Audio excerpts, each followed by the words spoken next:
الحمد لله نحمده ونستعينه ونستغفره ونؤمن به ونتوكل عليه ونعوذ بالله من شرور أنفسنا ومن سيئات أعمالنا من يهده الله فلا مضل له ومن يضلل فلا هادي له ونشهد أن لا إله إلا الله وحده لا شريك له ونشهد أن سيدنا مولانا محمدا عبده ورسوله أما بعد فأعوذ بالله من الشيطان الرجيم بسم الله الرحمن الرحيم يا أيها الذين آمنوا اتقوا الله وكونوا مع الصادقين صدق الله العلي العظيم وصدق رسوله النبي الكريم ونحن على ذلك لمن الشاهدين والشاكرين والحمد لله رب العالمين. پیارے آقا کے پیارے دیوانوں، عزیزان ملت اسلامیہ، پیارے بچوں، آئیے عقیدت کے ساتھ، محبت کے ساتھ اپنے آقا و مولا سرور کائنات فخر موجودات احمد مجتبی محمد مصطفیٰ ارواح منافدہ صلی اللہ علیہ وسلم کی بارگاہ میں غلامی کا ثبوت پیش کرتے ہوئے اس یقین کے ساتھ درود پڑھیں کہ ہم سب یہاں پڑھ رہے ہیں، ہمارے آقا ہمارے درود کو سن رہے ہیں. اسی یقین کے ساتھ میرے ساتھ درود پاک پڑھیں. اللہم صلی علی سیدنا مولانا محمد وبارک وسلم صلاۃ و سلام علیک یا رسول اللہ، صلاۃ و سلام علیک یا حبیب اللہ صلی اللہ علیہ وسلم. پیارے آقا کے پیارے دیوانوں، بھی آپ مرتبت امام حسین اور حضرت امام علی اصغر اور دیگر شہدائے کربلا کی مرتبت کے اشعار سن رہے تھے. کچھ اشعار مجھ سے بھی سنیں. شاعر کہتے ہیں، میں اپنی گفتگو کا آغاز ان اشعار کے ذریعے کرنے جا رہا ہوں. شاعر لکھتے ہیں، میری انا کا بھی ساغر کھنگال دے اللہ. حمد کے اشعار سنیں. میری انا کا بھی ساغر کھنگال دے اللہ، شراب عشق نبی اس میں ڈال دے اللہ. میری انا کا بھی ساغر کھنگال دے اللہ، شراب عشق نبی اس میں ڈال دے اللہ. اور میری زبان کو سا نون الف سے تر کر دے. میری زبان کو سا نون الف سے تر کر دے. میرے خیال کو بھی حامیم ڈال دے اللہ. آپ نہیں سمجھتے ہیں. ارے شاعر کہہ رہے ہیں کہ اے مولا میری زبان کو تو ثنا سے کیا کر تر کر دے. ثنا یعنی اللہ کی تعریف. اور دوسرے میں کہتے ہیں مولا میری زبان کو تو ثنا سے، اپنی تعریف سے اور جو ہے اپنی حمد و ثنا سے تر کر دے. اور میرے خیال کو وہ پاکیزگی عطا کر دے کہ میرے خیال میں ہر وقت تیری حمد ہی کیا ہے گھومتی رہے. شاعر نے لکھا کہ میری زبان کو سانون الف سے تر کر دے، میرے خیال کو بھی حامیم ڈال دے اللہ. اور آنکھیں بند کیے میں انگلیاں جہاں بھی رکھ دوں. آنکھیں بند کیے میں انگلیاں جہاں بھی رکھ دوں. کوئی بھی حرفوں سے نیک پھال دے اللہ. کوئی بھی حرفوں سے نیک پھال دے اللہ. اور میں نہ تو جبرائیل ہوں اور نہ سدرہ میری جاہ ہے. نہ میں جبرائیل ہوں اور نہ سدرہ جاہ ہے میری. مجھے حضور کے قدموں میں ڈال دے اللہ. نہ میں جبرائیل ہوں اور نہ سدرہ جاہ ہے میری. مجھے حضور کے قدموں میں ڈال دے اللہ. مجھے حضور کے قدموں میں ڈال دے اللہ. اور دعا ہے تجھ سے یہی اشتیاق عالم کی. دعا ہے تجھ سے یہی اشتیاق عالم کی.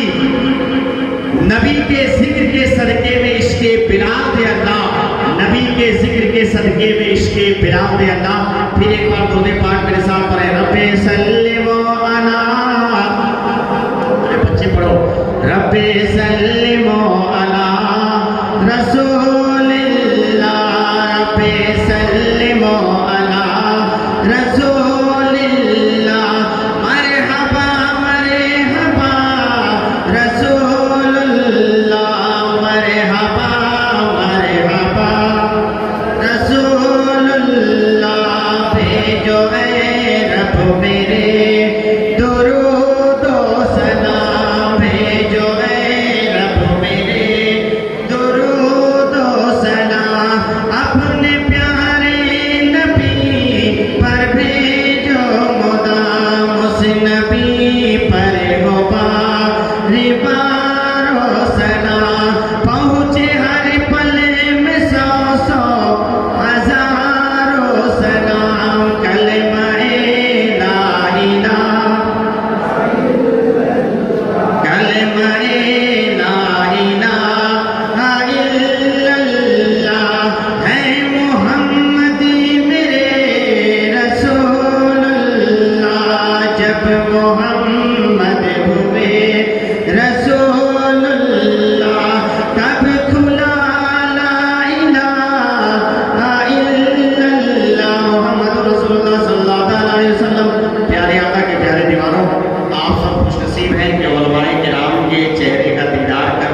عبادت ہے. امام حسین سے محبت کرنے والوں کا پروگرام ہے, اور جو جس سے محبت کرتا ہے وہ اس کا ذکر کیا کرتا ہے, جو جس سے محبت کرتا ہے پیارے اس کا ذکر سنا کرتا ہے. کیا آپ نہیں دیکھتے جو دنیا دار ہوتے ہیں وہ دنیا دار کا ذکر سنتے ہیں, جو دنیا دار ہوا کرتے ہیں وہ دنیا والوں کی محفل میں جاتے ہیں, دنیا داروں کی ذکر میں بیٹھتے ہیں. لیکن قربان جائیں جو نبی کائنات ہے, جو ساری کائنات کے رب تبارک و تعالیٰ آپ کے ہمارے ساری مخلوق کو پیدا کرنے والے رب کا محبوب ہے, اور اس رب کا محبوب کوئی دنیا دار نہیں بلکہ خالق کائنات پروردگار کرتا ہے قرآن مقدس میں. اور اپنے محبوب کا ذکر جو ہے یعنی امام حسین کا ذکر, اہل بیت کا ذکر وہی کیا کرتے ہیں جو نبی سے محبت کرنے والے ہوتے ہیں, کیونکہ حسین کا ذکر میرے آقا نے کیا ہے, حسین کا ذکر نبی کائنات نے کیا ہے. اور یہی تک نہیں بلکہ اللہ کے نبی دعا کیا کرتے ہیں, آپ غور کریں, اللہ کے نبی جو ہے اپنے نواز امام حسین سے محبت کرتے ہیں اور آپ سے لاڈو پیار کرتے ہیں. صحابہ پوچھتے ہیں یا رسول اللہ آپ کو حسین سے پیار ہے, آپ کو حسن سے محبت ہے. آقا کہتے ہیں غلاموں مجھے حسن سے بھی محبت ہے, حسین سے بھی محبت ہے. اور پھر دعا کرتے ہیں اللہم انی احبہ وأحبہ وأحبہ من یحبہ, اے مولا تو جانتا ہے میں حسین سے محبت کرتا ہوں اور تو جو ہے تجھ سے بھی چاہتا ہوں کہ ان سے محبت فرما.